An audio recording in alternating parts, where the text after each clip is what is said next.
Milky Way Horror Stories. Andiyan na siya. Magandang araw sa lahat. Alan! Bilis na! Sigaw ni Marvin. Pilit siyang hinihila palabas ng gate. Ngunit bago sila tuluyang makalabas, biglang nagbago ang paligid. Ang dating sirang gusali ay naglaho. At sa halip, bumalik sa dati nitong anyo. Disco lights, tugtugan, mga taong nagsasayawan at nagtatawanan. Nanlaki ang mga mata ni Jessa. Ano to? Para tayong binalik sa nakaraan. At totoo nga, nasa gitna sila ng ozone disco noong gabi bago ang sunog. Mga kabataang nakaporma, tumatawa, umiinom, sumasayaw sa saliw ng 19th dance music. Ngunit may kakaiba. Nang lapitan nila ang mga tao, mapapansin na walang mukha ang mga ito. Para silang mga anino na gumagalaw. Paulit-ulit, parang na-stuck sa isang eksena. Ano to, Marvin? Nanginginig na tinig ni Jessa. Umiling si Marvin. Ilusyon to! Ilusyon lang! Ngunit hindi ito basta ilusyon. Sapagkat unti-unting nagsisimulang lumabas ang usok. Usok na makapal, maitim at mabaho. Usok na alam nilang nagdala ng kamatayan sa daan-daan. Biglang may sumigaw. Nasusunog! At parang replay ng trahedya. Muling nangyari ang lahat. Ang apoy ay kumalat mula sa kisame. Mabilis na nilamon ng dekorasyon, ang sahig, at maging ang mga tao. Takbo! Kailangan natin makalabas!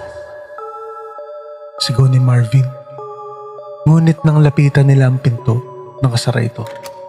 Gaya ng gabing iyon, hindi mabuksan. Sinubukan ni Marvin, sinipa, sinuntok, pero wala.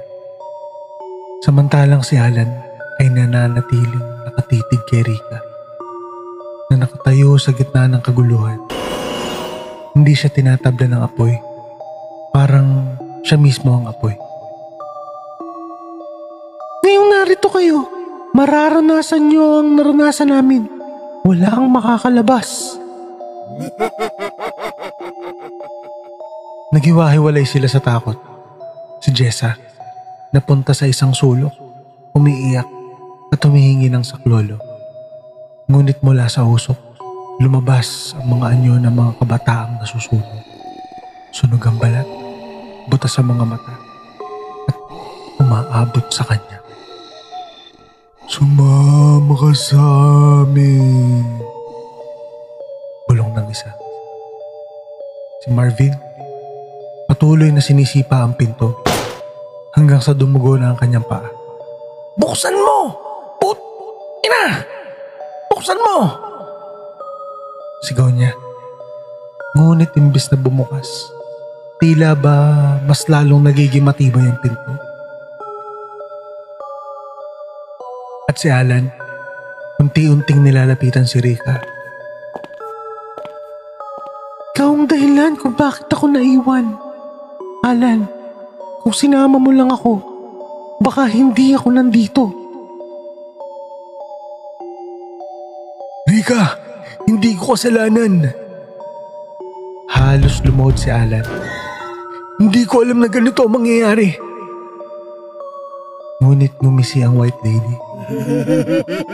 Ngayon, ikaw naman ang maiiwan. Biglang bumagsak si Jessa. Hinihila ng mga kaluluwa. Alan! Marvin! Tulong! Sigaw niya habang dahan-dahang nilalamon ng usok at apoy ang kanyang katawan. Tumakbo si Alan para abutin siya. Pero bago pa niya maabot, mabilis na sinarado ng apoy ang pagitan nila. Nagsisigaw si Jessa habang unti-unting nagiging abo ang kanyang katawan. Jessa! Sigaw ni Marvin, halos mabaliw. Ngunit wala na. Naubos si Jessa sa harap nila. Nanlumo si Alan, nanginginig na paatras. Hindi! Hindi totoo to! Ngunit lumapit si Rika, hawak ang kanyang mga braso. At sa sandaling iyon, ramdam ni Alan ang apoy na dumadaloy sa balat niya.